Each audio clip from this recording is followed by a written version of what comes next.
She wants to know, is she going to be arrested? She wants to know what they have on her. And she is very intelligent in giving them just enough to be interesting and just enough to keep the conversation going, but not, in her words, get sent to the electric chair, or in her words, get sent to prison. She makes several statements of, well, there's a chance I remember being at the house. There's a chance I remember being inside the house, which is a crazy thing to say if you weren't there. If I knew flat ass for sure that I went in there alone. You do know. Well, you do know. I know maybe in the back of my mind. It's not, I didn't do it. It's not a denial. She's testing, at that time, Major Campbell to see what he has. Ultimately, when they get to the end, she gives him the ultimate test. So she hints around, but what she mainly says to Campbell is, what would happen if I confessed to it? What would y'all do with somebody like me? We would give you to the doctors. I'll explain that to you in some kind of detail. I mean, lock me up in Chattahoochee for a year? That's what happened to Bobby Sanders. I'm not going to sit here. You know, it'd be easy for me to say, we're going to give you $1,000 and send you to go play on the Wheel of Fortune or something, or make some Well, like I said, I'm not Don't say that, interested. Charlie. I have too many health problems, and a place like McClinney or Chattahoochee would not know what to do with me. Sheriff Campbell was a little too honest in this particular instance. He told her, you'll go to a mental hospital in all probability, and she clammed up after that. I can't tell you 100% what would happen to you. Joe can't tell you 100% what would happen to you. Could I be put in a private, could I take that $10,000 reward? I don't know I don't know what you're talking about. Okay. $10,000 reward. Or, do you know the $10,000 that was supposed to be the reward money? And put myself in a private hospital where I could get quality treatment. The judge has to do that. See, that's I won't tell you anything that I can't back up. She was cool and calm and collected. I mean, he sat with her for hours and never could get her to budge. I mean, there's all kinds of techniques that you use to try to get an incriminating statement out of someone. One of the things that you don't ever want to do is cut off the conversation.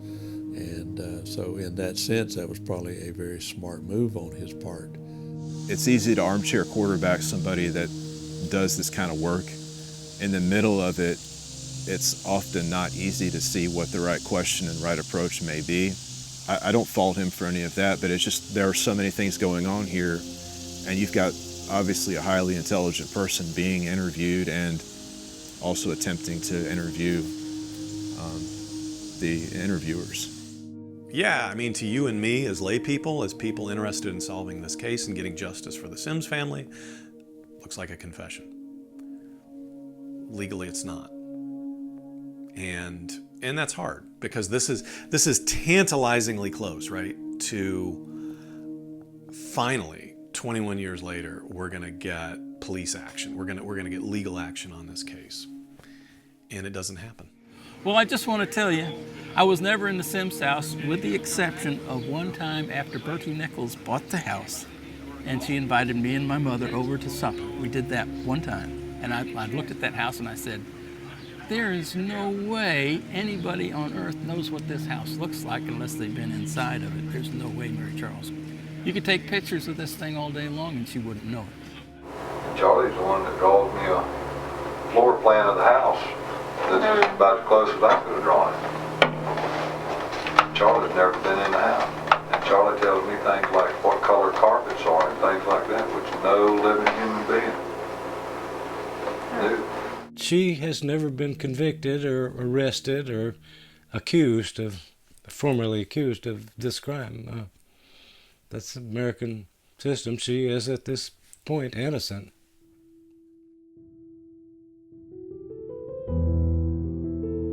One of the things that we really did need was, and it would be nice to have, is the firearm that was used. If we could recover the firearm, that would be very beneficial. But there's a very extensive effort to try to find the weapons in this case, and they tested multiple guns to try to figure out, could we match a particular weapon.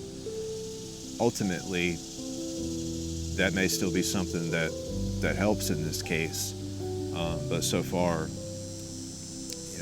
we can't hold up a gun and say this is the gun. Doing the work that we're doing, it's easy to forget that you got 3 people who were murdered, who went to their grave probably knowing the person who did this, and we've never gotten justice for them, and here it is 50 years later. Justice is a very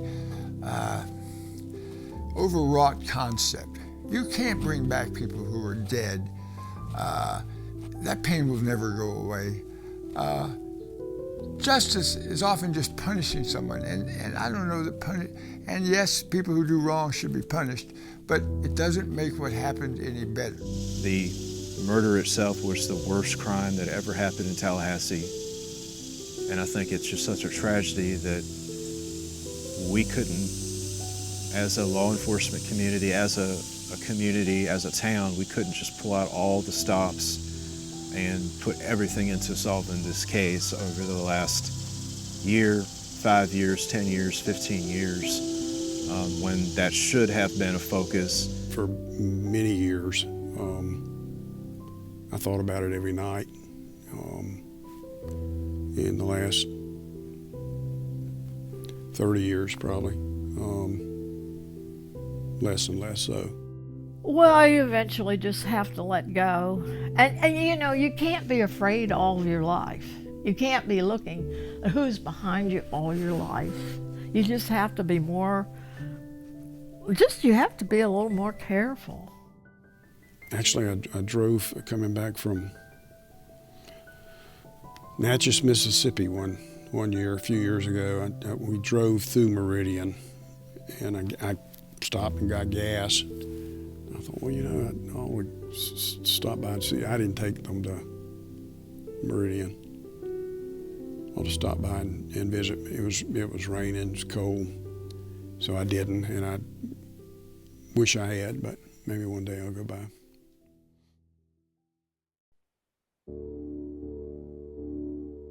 And what we're gonna do is Joe and Betty gonna take you by Daddy's, drop you off, and then come get you tomorrow and take you home, and then leave you. Bye-bye. See you. And you get your act together, think, spend some time figuring, such as, and call when you're ready to go. Last time it took you 20 years to call me, maybe this time it won't take that long.